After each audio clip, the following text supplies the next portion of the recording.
If you've played this game for a long time, I know you guys remember this, and especially this. Yeah, we're not doing that again.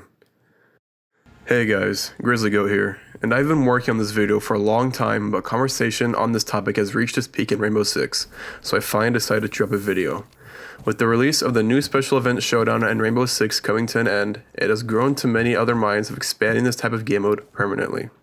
Presented to you today, the solution which will expand Rainbow Six in a multitude of ways benefiting the community and the developers.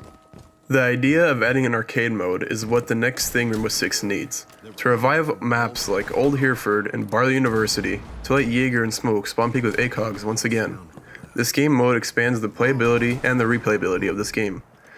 Ranked will always be timeless for me, but when I don't feel like playing ranked because I don't have a full squad of friends, casual doesn't help. In my own opinion, casual is just ranked, but less meaningless and slower. And there really isn't any alternative either, because Terrorist Hunt is player versus AI, and hasn't had any notable changes since launch in 2015. With arcade mode, it adds a new layer of simply something else to do in the game. Fresh new game modes monthly, weekly, or even daily. Ubisoft doesn't even need to use many resources to make this happen. They don't even need to make completely new maps. They can use existing ones, but just twist some of the fundamentals of the gameplay.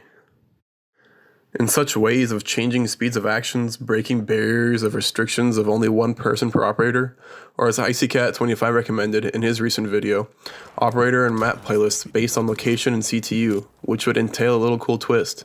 The basic thing the community wants here is more content, and Ubisoft has the resources they need in order to make this happen. It would just take a little bit of effort on their side to make it come to life. Ubisoft can also take advantage of this feature, if there is.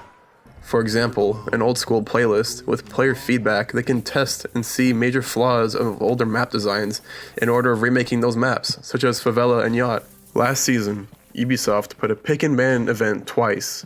This arcade feature would allow Ubisoft to test beyond the test server and use arcade mode as a gauge of new features in the actual game to receive accurate results.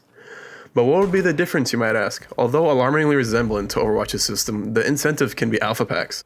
For example, you win a game 3 times, you're granted an alpha pack. Not only does this reward the player for playing the game mode, but it rewards them for achieving wins rather than kills, which are used in many of Ubisoft's daily, weekly, and even event challenges. Speaking of challenges, Ubisoft can implement challenges which are exclusive to this game mode. Weekly challenges relative to this game mode would incentivize players to play these game modes further. Ubisoft can as well incorporate their cosmetics into these game modes and sales like IcyCat recommended, so Ubisoft is as well incentivized to even make this game mode to begin with. Though there are the incentives of alpha packs and challenge rewards, Ubisoft obviously has to make the main attraction of these game modes the gameplay. Rewards should always come second. As of the gameplay, here are a few examples of gameplay elements Ubisoft can incorporate into the game mode. Themed map pools, adding in desert rotations such as border, fortress, and outback, or a close quarters rotation such as plain, house, and skyscraper, such as the ones like IcyCat said in his video. Unique operator pools, adding in themed operator pools like SAS and GSUTR, or expand even further. Ubi can make special events for Independence or Pride Days, such as FBI and SEALs on Oregon for 4th of July, alongside Ubisoft's annual challenges.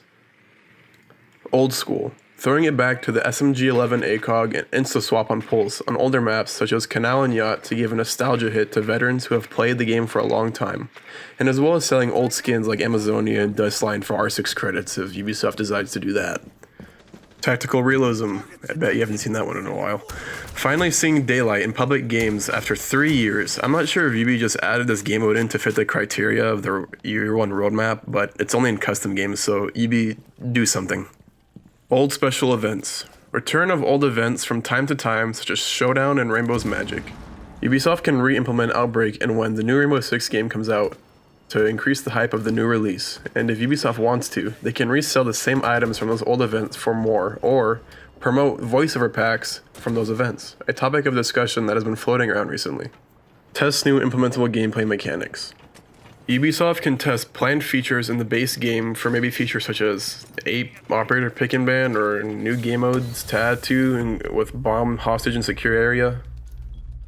Weapon exclusive playlists. This is pretty simple, just like a pistol only playlist or a DMR only playlist, and not a shotgun only playlist, please.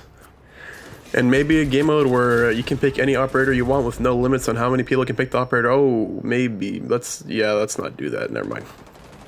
And those are only just some of the many things EB can turn this game mode into. Ubisoft could even combine these elements together if they wanted to. EB would benefit monetarily and developmentally, while us as a community finally have a new game mode to play. Would you like to see this game mode in Rainbow Six? If so, what other things would you add to it? Let me know in the comments below. Other than that, drop a like if you enjoyed the video, or drop a dislike and comment if you didn't. This is GrizzzlyGoat, and thank you for watching and have a good day.